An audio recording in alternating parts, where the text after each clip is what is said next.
www.jamiamadiniyajadid.org. WhatsApp group number +92 333 424 9302.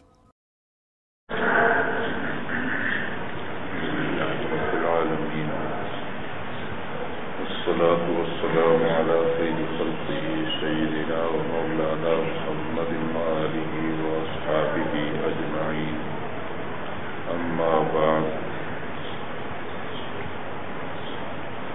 اسلام اور ایمان میں ایک فرق یہ بھی کیا گیا ہے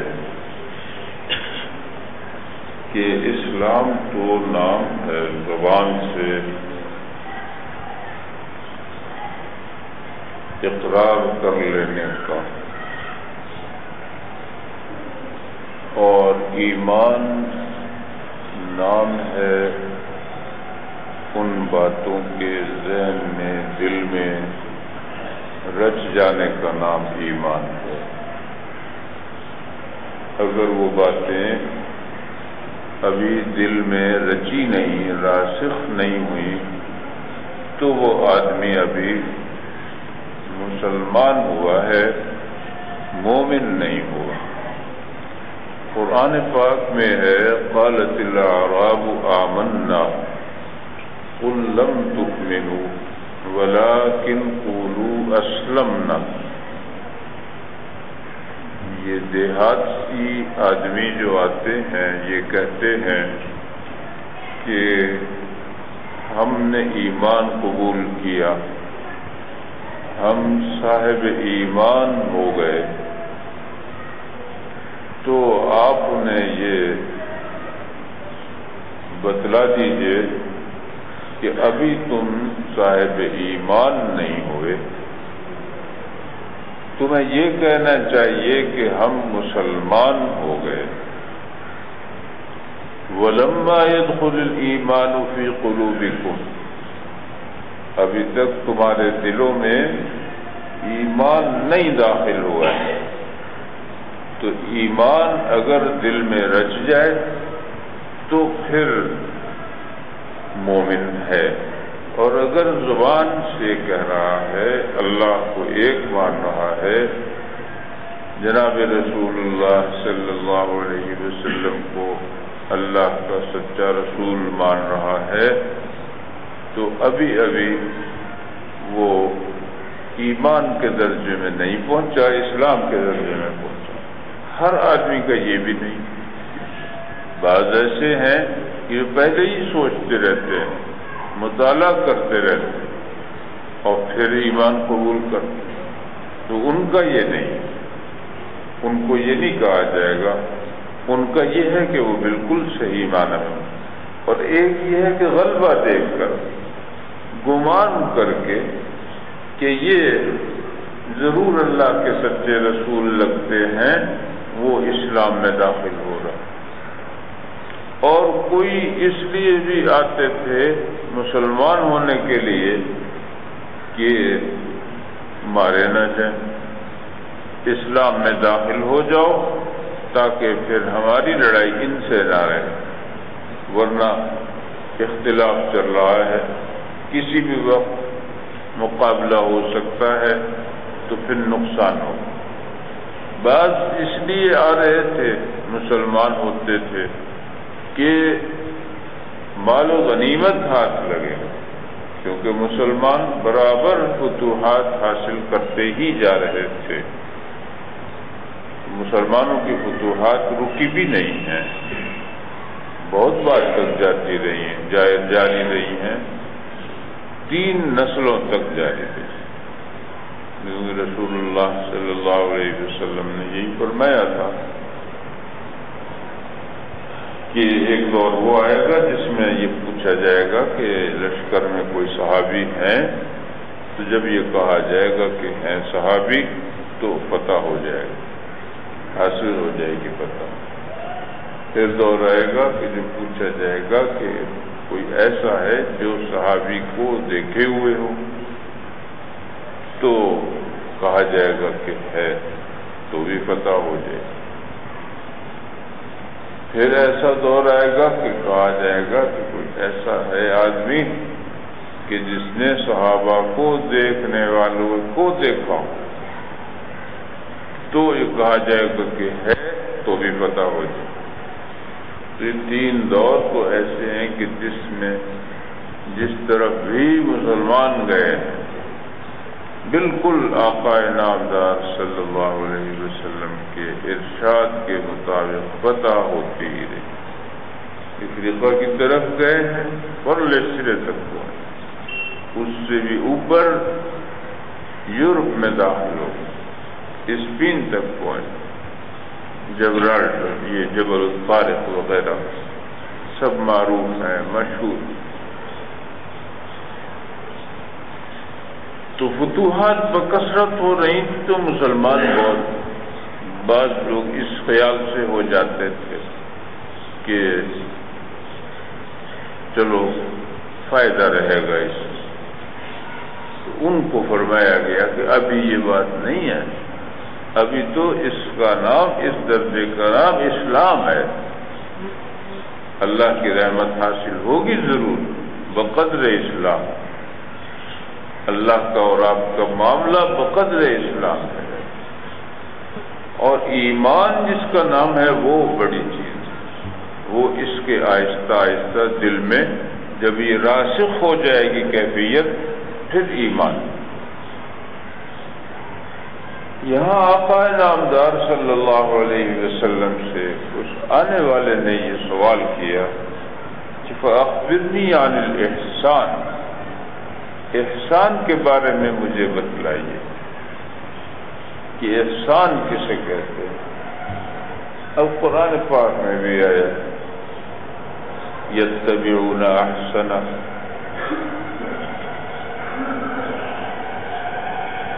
للذین احسنوا الحسنى وزیادہ ان اللہ یحب المحسنین۔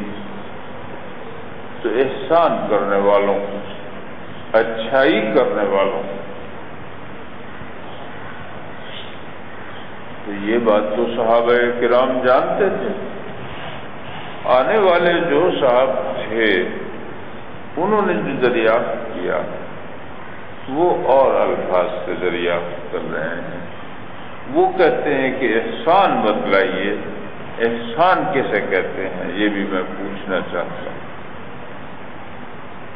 تو آقا نامدار صلی اللہ علیہ وسلم نے اس کا جواب دیا ان تعبد اللہ کأنک تراہ، خدا کی عبادت اس طرح کرو کہ گویا تم اللہ کو دیکھ رہے ہو۔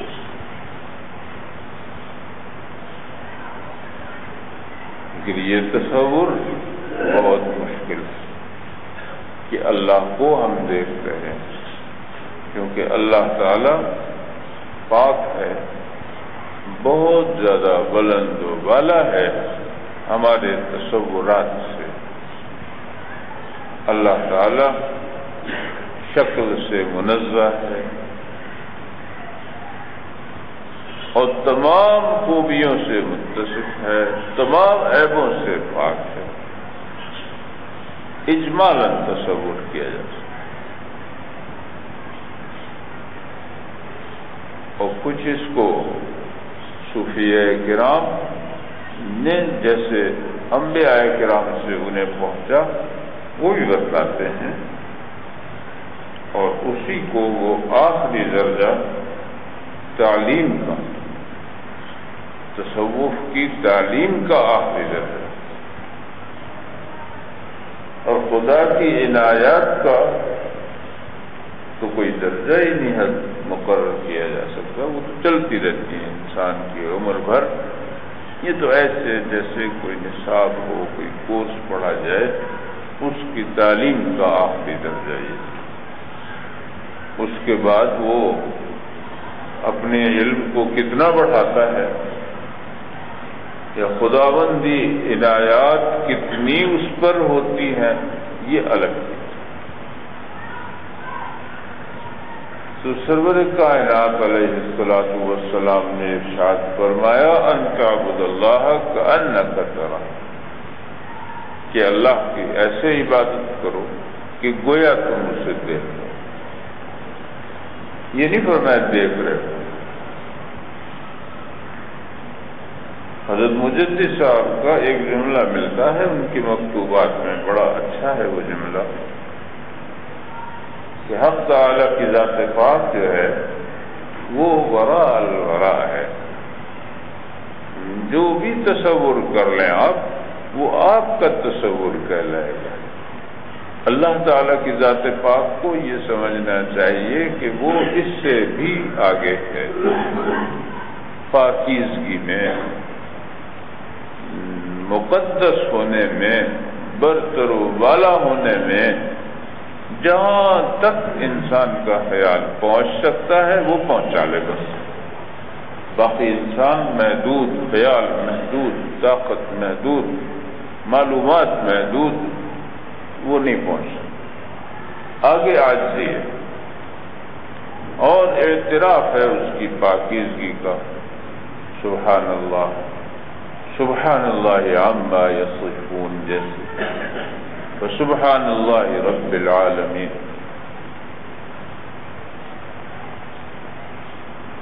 یہ تصور، اس کی تعلیم اور تلقین یہ موجود ہے دنیا میں، اور انبیاء کرام علیہم السلام سے چلی، اور صحیح صوفیہ کرام سے یہ پہنچتی ہے، آگے تک چلی آ رہی ہے، چلی جائے گی انشاءاللہ۔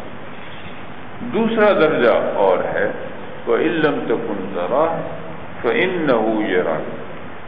یہ اگر خیال مشکل ہو جمانا کہ میں اللہ کو دیکھ رہا ہوں، کیونکہ جب یہ خیال کریں گے تو کوئی چیز خیال میں لانی پڑے گی، اور جب کوئی چیز خیال میں لائیں گے تو پھر وہ چیز ہوگی،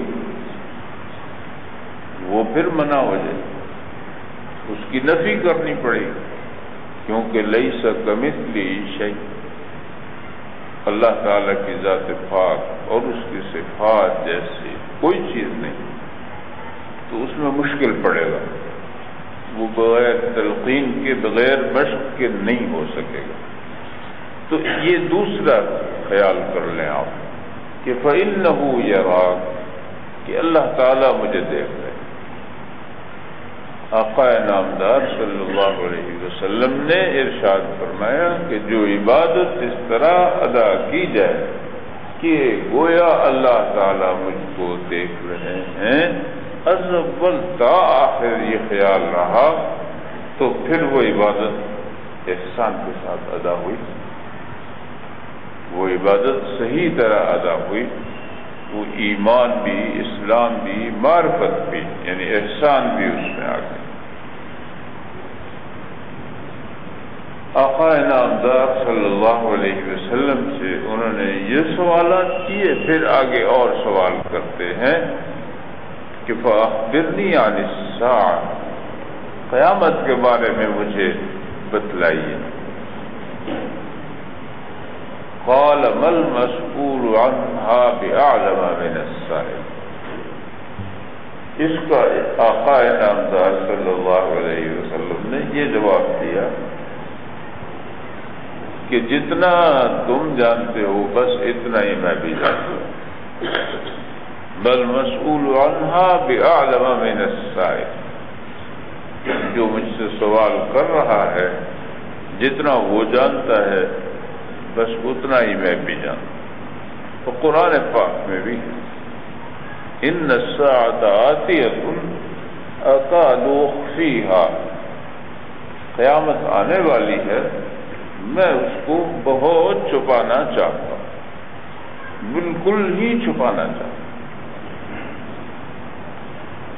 آنے والی کیوں ہے؟ لتجزا کل نفس بما تسعی، تاکہ ہر آدمی کو وہ ملے جس کے لیے وہ کرتا رہا ہے جدوجہد یا عمل کرتا رہا، نیک عمل کرتا رہا ہے اگر تو اس کا سلسلہ بھی جاری۔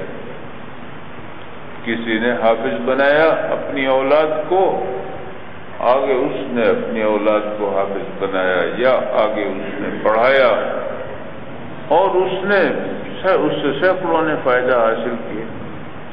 تو اب یہ اس آدمی کا عمل بھی چل رہا ہے، اس کی اولاد کا بھی چل رہا ہے، یہ نیکیاں چل رہی ہیں۔ کب تک چلیں گی یہ نیکیاں؟ جب تک قیامت نہ آئے۔ اسی طرح برائیوں کا بھی حساب ہے۔ کسی نے برائی ایجاد کی، ایک برائی خود ایجاد کر کے کی، دوسرے اس کے بعد دیکھنے والوں نے یا جنہیں تلقین کی، جنہیں اس نے سکھایا، وہ برائی کا کھاتا اس کا الگ چلتا ہے۔ جیسے کہ قرآن پاک میں آیا ہے اور حدیث شریف میں بھی آیا، حدیث شریف میں آیا ہے، قرآن پاک میں تو آیا ہے کہ سب سے پہلا قتل جو ہوا ہے وہ یہ حضرت آدم علیہ السلام کے بیٹوں میں جو آپس میں ایک نے دوسرے کو مارا تھا اور شہید کر دیا، سب سے پہلا قتل ہے۔ اور حدیث میں ارشاد ہوتا ہے کہ جو بھی دنیا میں ناحق قتل ہوتا ہے اس کا ایک حصہ گناہ کا الا کان علی ابن آدم الاول کفل من دم، جو حضرت آدم علیہ السلام کی اولاد میں سب سے پہلے گزرا ہے، جس نے قتل کیا ہے، اس کا خون کا اس کو اس گناہ میں حصہ پہنچ رہا ہے۔ لِأَنَّهُ أَوَّلُ مَنْ سَنَّ الْقَتْلَ، کیونکہ اس نے سب سے پہلے بنیاد رکھی ہے اس کام کی، قتل کے طریقے کی، کہ دوسرے کو مار دیا جائے۔ تو جس نے کوئی برائی کا کام شروع کیا ہے، بنیاد ڈالی ہے، وہ بھی چلے گا، اور گناہ اس کو گناہ میں وہ شامل رہے گا، جیسے کہ نیکیوں میں جو کچھ آپ آج کر رہے ہیں، اب بیٹھے سن رہے ہیں، نماز پڑھی ہے، جو بھی کچھ کر رہے ہیں، یہ جتنا کچھ آپ کو مل رہا ہے ثواب، اتنا خود بخود سب کو مل رہا ہے اوپر تک، اور رسول اللہ صلی اللہ علیہ وسلم کو مل رہا ہے۔ جو کچھ آپ کر رہے ہیں سب کا ثواب اتنا ہی ان کو، اور جن جن کے ذریعے جو جو تعلیم پہنچی ہے ان کو بھی مل رہا ہے، بغیر اس کے کہ کم ہو۔ یعنی یہ اللہ کے دینے کا ایک طریقہ ہے، یہ نہیں ہے کہ یہ حساب ہے، کوئی بلا حساب ہے، دینے کا ایک طریقہ ہے بس۔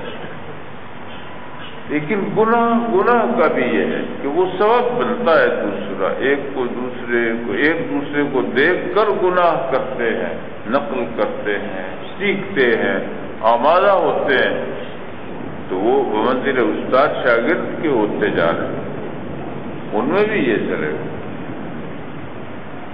تو یہ کھاتے کھلے ہوئے ہیں، اگرچہ اس کو مرے ہوئے کئی ہزار سال ہو گئے جس نے پہلا قتل کیا تھا، اور اس کے علاوہ جنہوں نے نیکیوں کی بنیادیں رکھی ہیں انہیں بھی ہزاروں سال ہو گئے، لیکن نیکی والوں کو نیکی کا، برائی والوں کو برائی کا مل رہا ہے۔ تو حق تعالی اس سارے حساب کو جب مسجد اب بنا گئے، جنہوں نے یہ مسجد بنائی ہے، جو پڑھ رہے ہیں نماز جب تک مسجد ہے، مسجد قیامت تک، تو ثواب تو قیامت تک رہے گا۔ اب اس کو ختم کرنے کے لیے اللہ تعالیٰ نے یہ رکھ دیا ہے کہ قیامت آ جائے گی، سب چیزیں ختم اور سب حسابات رک گئے، پھر دوبارہ اٹھا کر اسی کے مطابق اس کے ساتھ کر دیا جائے۔ اور یہ بات کہ خود کچھ نہ کیا ہو، کم کیا ہو، اور اجر بہت ملے اسے خدا کے یہاں، جب اس کا حساب ہو رہا ہے قبر میں تو نیکیاں زیادہ نہیں ہیں، لیکن جب اٹھتا ہے قیامت کے دن بہت نیکیاں، ایسی مثالیں ہیں، حدیث شریف میں آئی ہیں ایسی باتیں۔ پوچھے گا کہ خداوند کریم مجھے اتنا زیادہ ثواب کہاں سے مل گیا؟ یعنی یہ اس کے انداز سے زیادہ ہے جو اس نے کیا تھا، تو جواب یہ ہوگا باستغفار ولدک لک، یہ تمہارے بچے جو تھے، بیٹا جو تھا، وہ تمہارے لیے استغفار کرتا رہا ہے، اس سے اتنا مل گیا۔ تو استغفار سے ایک پڑھنا بخشنا، ایک ہے خرچ کرنا اور اس کا ثواب بخش دینا، نماز پڑھنا اس کا ثواب بخش دینا، روزے نفلی رکھنا ان کا ثواب بخش دینا، اور ایک ہے فقط استغفار کرنا کہ رب اغفر لی ولوالدی، جیسے قرآن پاک میں طریقہ بتا دیا گیا، قرآن پاک میں یہ دعائیں آ گئیں، رب اغفر لی ولوالدی ولمن دخل بیتی مؤمنا وللمؤمنین والمؤمنات، جس طرح کی اور بھی کلمات ہیں۔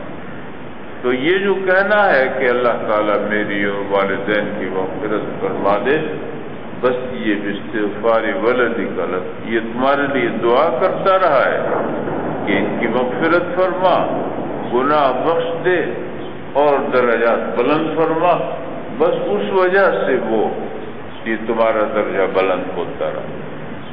تو اولاد بھی نیکی کا سبب بن جاتا، استغفار اس کے رفع درجات کا سبب بن رہا ہے، بلندی درجات کا ذریعہ بن رہا ہے۔ تو حق تعالیٰ نے اس کھاتے کو ختم کرنے کے لیے کہ جس کا جتنی نیکی ہے وہ بھی رک جائے اور جو برائی ہے وہ بھی رک جائے، یہ قیامت آ گئی۔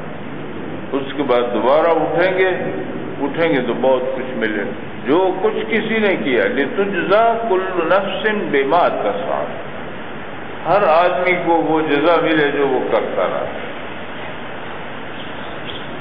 اور بلا جزا اور سزا کے رہ جائیں یوں ہی لوگ۔ یہ انصاف کے بعید ہے اللہ کی ذات۔ اللہ تعالیٰ کی صفات جو ہیں، ان صفات پر ہمارا ایمان،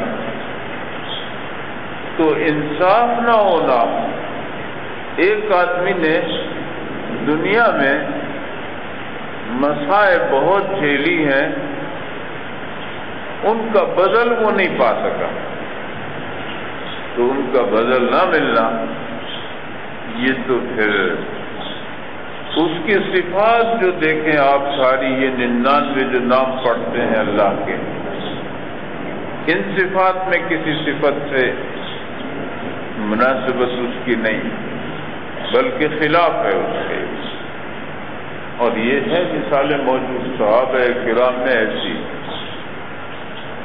انہوں نے ایمان لانے کے بعد سے وفات تک بالکل بے آرامی کی زندگی گزاری اور بخوشی گزاری۔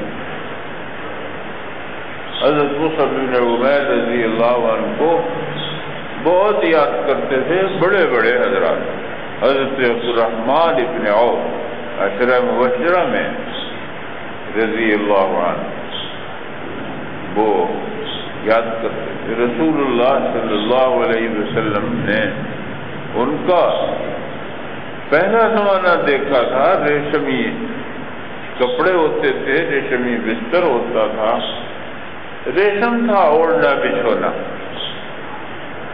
اور مدینہ طیبہ میں جب وہ آ گئے، رسول اللہ صلی اللہ علیہ وسلم سے پہلے آ گئے تھے، تبلیغ کرتے رہے، ایمان کی دعوت دیتے رہے، لوگ مسلمان ہوتے چلے گئے۔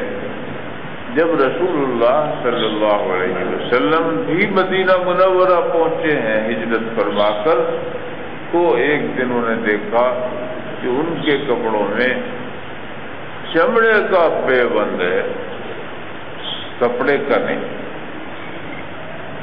تو چمڑا ہر ایک کو ہر جگہ مل سکتا ہے، وہ راستے میں پڑا ہوا بھی مل جاتا ہے، کسی بھی جانور کا ہو سکتا ہے، اس کا ہی کپڑا پہ لگا۔ تو رسول اللہ صلی اللہ علیہ وسلم برداشت نہیں کر سکے اور مبارک آنکھوں سے آنسو جاری ہوئے۔ انہوں نے ہی پوچھا کیا وجہ ہے؟ تو رسول اللہ صلی اللہ علیہ وسلم نے فرمایا کہ تمہارا پہلا زمانہ جو تھا اور اب یہ دور جو ہے اس کا موازنہ، اس کا تفاوت اور یہ کہ تم کتنی مشکلات میں اب گزر رہے ہو،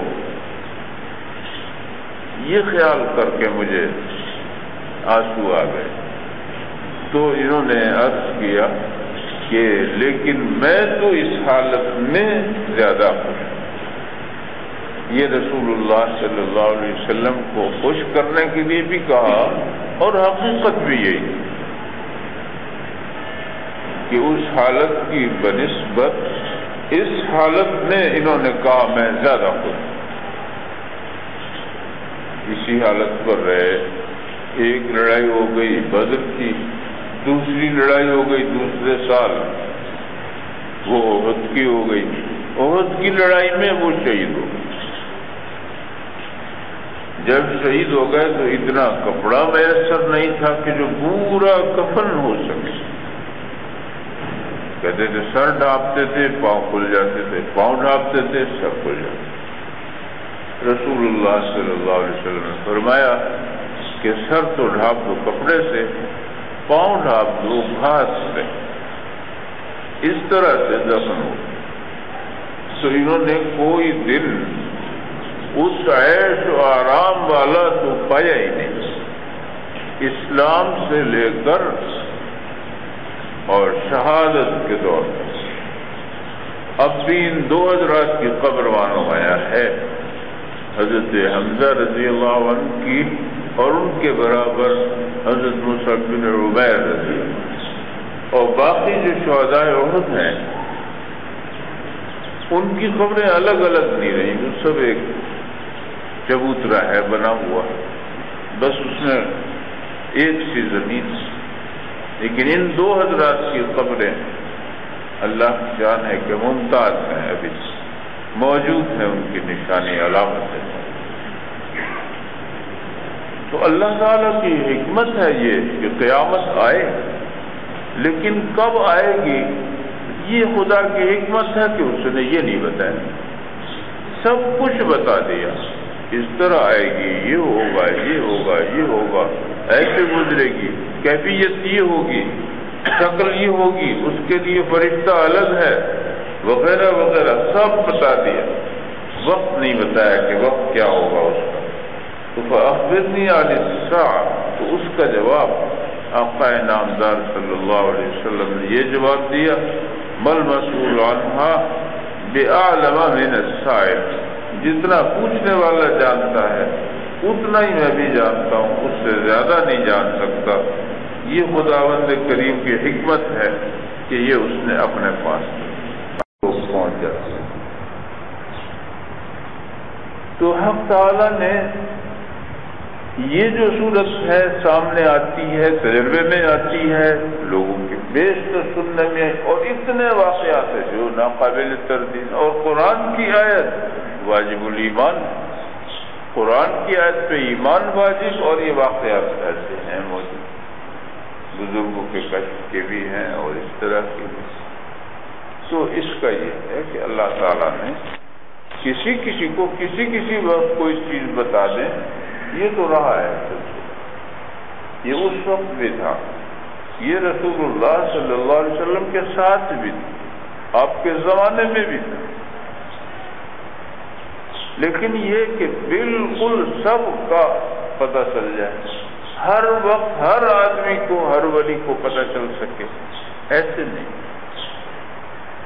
تو یہ کس کے پاس ہے طاقت کے ہر وقت ہر چیز کا پورا پتہ ہو؟ وہ اللہ کے ساتھ ہے۔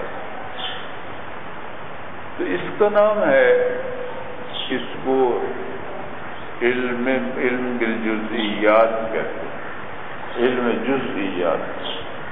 تو علم بالجزئیات جو ہے وہ ہے، دوسروں کو بھی حاصل ہے۔ باقی اللہ تعالیٰ کو تو ایسا ہے کہ وہ قطعی طور پر اور ہر ایک کا، تمام مخلوقات، کیڑوں زمین جو برسات میں پیدا ہوتے ہیں اور فنا بھی ہوتے ہیں، اور خود بخود پیدا ہو جاتے ہیں اور خود بخود فنا ہو جاتے ہیں، اللہ تعالیٰ نے ان کے لیے اس طرح کا مادہ ایک رکھا ہے کہ اس قسم کی آب و ہوا جب آئے گی وہ پیدا ہو جائے گی اور بے شک اور وہ چلے. ان سب کا کھانا پینا رہنا سہنا جو شمار سے باہر پیمانہ ہی نہیں، عدد ہی کوئی نہیں، وہ سب پتہ اللہ کو. وہ خالق ہے ان کا، وہ رازق ہے ان کا، محیی ہے، ممیت ہے، سب کام وہ اللہ تعالیٰ کے علم میں سب. باقی اور کوئی نہیں، اور کوئی رب تو ہے بھی نہیں نا، ہے تو سب مخلوقات ہی ہیں. یا رب کی طرف راہ دکھانے والے، رب کے فرشتہ، رب کے مقرر، رب نہیں ہے.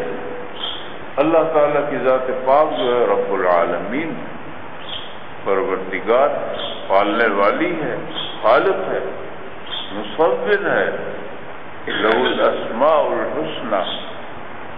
تو اللہ تعالیٰ کی ذات پاک کے ساتھ یہ خاص ہے. یہ آقا نامدار صلی اللہ علیہ وسلم نے جواب دیا، اور پھر علامات آ رہی ہیں کہ علامات یہ ہیں اس کی. اللہ تعالیٰ ہم سب کو صحیح عقائد پر قائم رکھے اور آخرت میں رسول کریم علیہ السلام کے ساتھ محشور فرمائے. ہمارے اعمال کو شرف و قبولیت عطا